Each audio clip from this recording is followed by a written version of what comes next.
Vous ne payez rien pour attendre.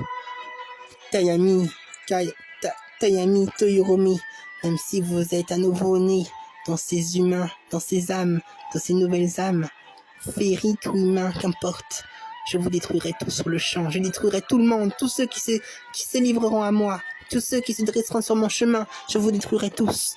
Pourquoi? Parce que vous êtes de la pire engeance, et je vais me faire une joie de vous anéantir. Ah ah ah, attendez-vous à une mort lente et agonisante, mes chères âmes, si fragiles et si faibles. Ah ah ah ah ah ah ah ah ah. Entre-temps, cette histoire,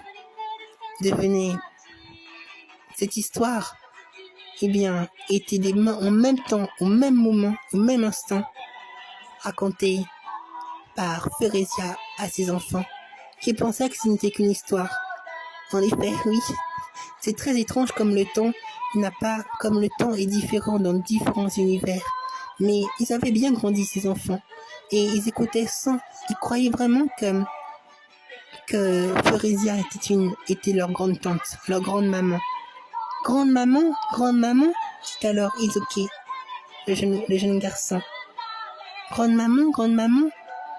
Oh oui, Izuki, que me veux-tu? Peux-tu nous raconter encore cette histoire légendaire ou de la légende des ferlures? Je vous l'ai raconté maintes et maintes fois. Voyons. Bien. Izuka, veux-tu l'écouter aussi?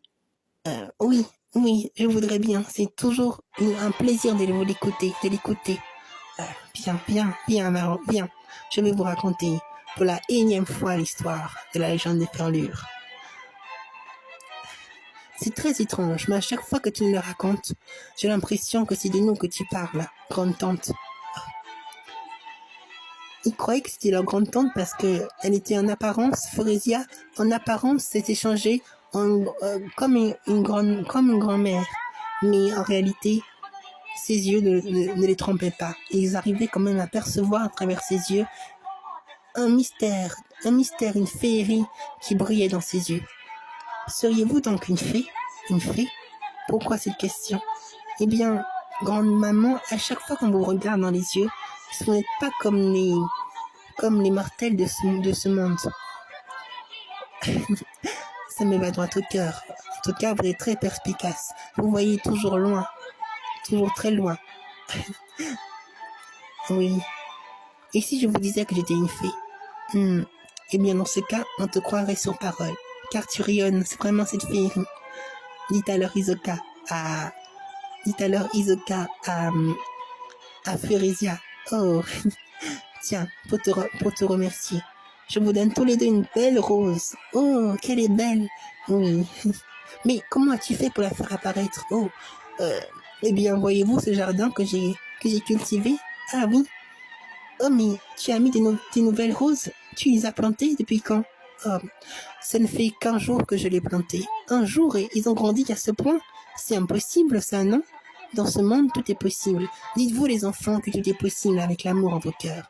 Ah, ça tu nous l'as enseigné des milliers de fois, grande tante.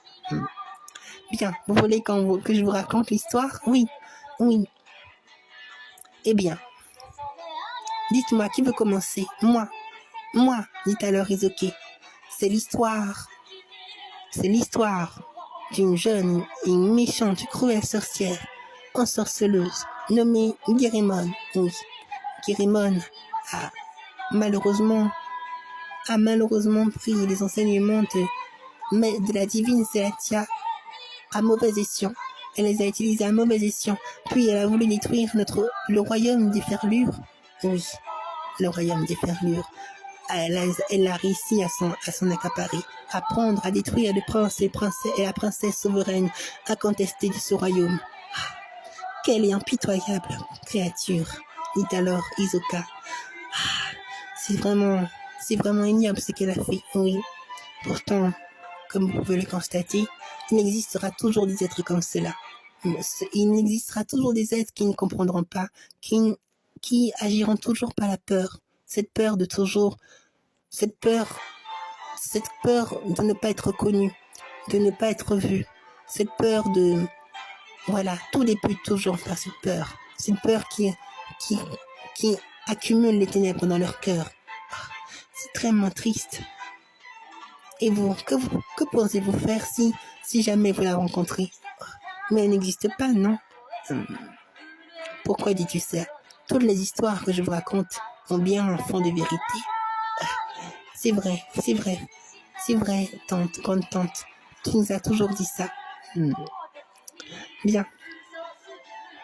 Alors, moi, dit Isoka, si je la voyais, pour de vrai, j'essaierais déjà de la comprendre. Pourquoi elle fait tout ça? Mais je te l'ai déjà dit maintes et maintes fois, tout à l'heure, Furesia. Oui, mais comme je ne l'ai pas vue pour de vrai, je ne sais pas vraiment à quoi m'attendre. Bonne réponse. Non, j'aime bien ce que tu viens de dire, Isoka. Et toi, Isoki? Moi, je ne sais pas. Si je la voyais, je pense que je serais peut-être un peu apeurée, c'est vrai, au départ. Apeurée parce que de la voir pour de vrai, ça devrait faire peur, non? Isoka, tu n'as quand même pas si peur que ça, non? Eh bien, Isoki, tu n'as quand même pas si peur que ça?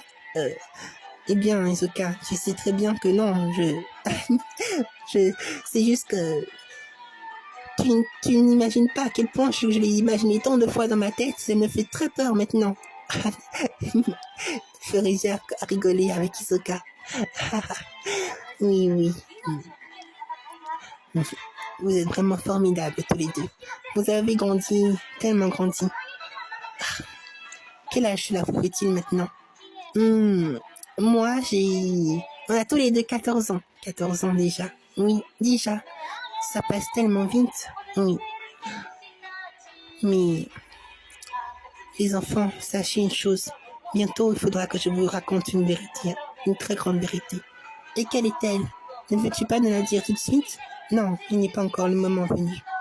Peut-être lors de vos 15 ans, je vous dirai tout. Lors de nos 15 ans? Oh, mais c'est encore loin. Je pense peut-être même plus tôt que prévu. Il faudrait nous dire quand même, grande tante, grande maman. Et là, elle la serrait fort dans ses bras. Je vous aime, mes enfants. Je vous aime beaucoup. Moi aussi. Nous aussi, on vous aime, grande maman. Nous ne savons pas où sont nos parents, mais nous savons une chose, votre amour nous inonde de joie, nous inonde d'amour. C'est par votre amour que nous sommes devenus ce que nous sommes aujourd'hui. Et pour tout cela, nous vous en sommes infiniment reconnaissants pour tout. Vos mots me touchent énormément. Mais énormément, mes enfants. Et là, elle est prise dans ses bras, elle caresse ça fort d'un immense gros câlin. Puis, ensuite, ils devaient partir tous les deux, Isoka et Isoke partirent tous les deux. Pas dans une école. Dans ce monde, il n'y avait pas vraiment d'école, mais ça ressemblait à une école en effet. C'était un grand établissement où ils pouvaient se rencontrer tous ensemble, hein, les enfants de leur âge, pour travailler, tout en s'amusant bien entendu, mais travailler dans chaque domaine qui leur plaisait. Si c'était par exemple l'écriture, la lecture, eh bien, ils pouvaient se diriger vers tel ou tel domaine et apprendre ensemble, quels que soient les âges des enfants. Cela allait entre 10 ans à 18 ans. Wow. Et si on allait dans ce rayon aussi, Isoka? Oui, allons-y. Je me demande ce que notre grande maman voulait nous dire tout à l'heure. Je ne sais pas, mais quelque chose s'approche. Tu les ressens toi aussi, non? Tu sais, Isoka, je ne peux pas te mentir à toi. Il y a longtemps que je vois des êtres merveilleux, qui ont l'air bons et d'autres un peu méchants. Je sais que toutes les histoires que notre grande maman nous raconte sont vraiment vraies et j'ai la vive impression que c'est de nous qu'elle parle.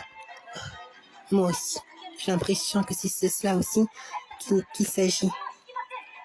Et que vois-tu comme être? Souvent, j'ai du mal à imaginer les êtres, j'ai du mal à imaginer les êtres de ce royaume des ferlures. mais ils me viennent subitement par esprit. C'est comme si je les connaissais depuis toujours. Et pour la plupart aussi également, il arrive de voir dans ma tête, dans mon esprit, des êtres magiques que je n'ai jamais vus. Oui. Et même des êtres que dans mes écrits, enfin, des fois je fais des talents isoqués. Des fois j'arrive tout de même à imaginer quelquefois d'autres créatures, que je considère comme des amis, des alliés de force qui me permettent de faire abstraction à tout ça. Tu veux dire des amis intérieurs, c'est ça? Oui, voilà, des amis intérieurs. Et donc, combien d'amis intérieurs tu as? Isoké. Il y a plein de monde que j'ai en moi. Et tu sais quoi, Isoka? Eh bien, en plus, j'ai l'impression qu'ils sont vraiment là, qu'ils existent pour de vrai. Je crois que notre grande maman nous avait dit ça. L'imagination existe bel et bien. Oui. Oui, c'est vrai. Et je le ressens, même si je ne peux pas les voir. Je ne peux pas les voir, mais je les ressens.